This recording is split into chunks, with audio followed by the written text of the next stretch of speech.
بسم اللہ الرحمن الرحیم نحمدہ ونصلی علی رسولہ الکریم اما بعد۔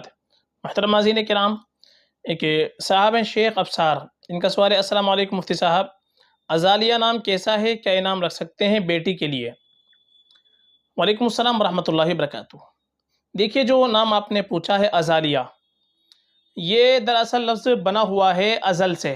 عربی زبان کے اندر ازل ایک لفظ آتا ہے۔ ازل کے معنی آتے ہیں ابتدائی زمانہ، یعنی وہ وقت جس کی کوئی ابتدا نہ ہو، ہمیشہ ابدی زمانہ، یہ اس کے معنی آتے ہیں ازل کے۔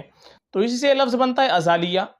تو معنی کے اعتبار سے اگر دیکھا جائے تو یہ نام رکھنا زیادہ مناسب نہیں ہے لڑکی کے لیے۔ ازالیہ ابتدائی زمانہ یا ہمیشہ سے جو وقت ہو، یہ کوئی معنی نام رکھنے کے اعتبار سے زیادہ اچھے اس کے معنی نہیں بنتے۔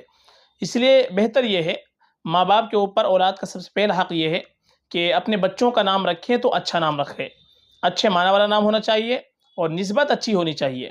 تو آپ لڑکی کے لیے اگر یہ نام رکھنا چاہتے ہیں تو یہ نام زیادہ مناسب نہیں ہے۔ اس سے بہتر یہ ہے کہ آپ اپنی بچی کا نام صحابیات کے ناموں پر رکھیں، ازواج مطہرات کے ناموں پر رکھیں، جو نیک خواتین گزری ان کے ناموں پر نام رکھیں۔ صحابیات کے بڑے خوبصورت نام ہیں، بڑے بہترین نام ہیں۔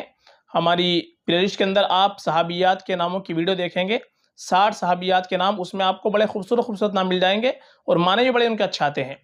تو یا تو بہتر یہ ہے کہ آپ صحابیات کے نام رکھ لیں، نیک خواتین کے نام رکھ لیں، یا اچھے معنی والا نام ہونا چاہیے، چونکہ نام کا معنی کا بچے کی ذات کے اوپر اثر پڑتا ہے۔ اس لیے ہمیشہ ہم کو اچھے معنی والے نام کا انتخاب کرنا چاہیے۔ تو جس کے معنی اچھے ہو جائے اس طرح کے آپ نام رکھ لیں۔ جیسے انابیہ لفظ آتا ہے، اسی طرح سے ازالیہ اسی کے وزن پر آتا ہے، انابیہ، مشک، خوشبو، اس طریقے کا یہ معنی اس کے بنتے ہیں۔ تو بڑے خوبصورت نام ہیں۔ نئے ناموں کی وجہ سے کوئی غلط نام کا انتخاب ہم کو نہیں کرنا چاہیے۔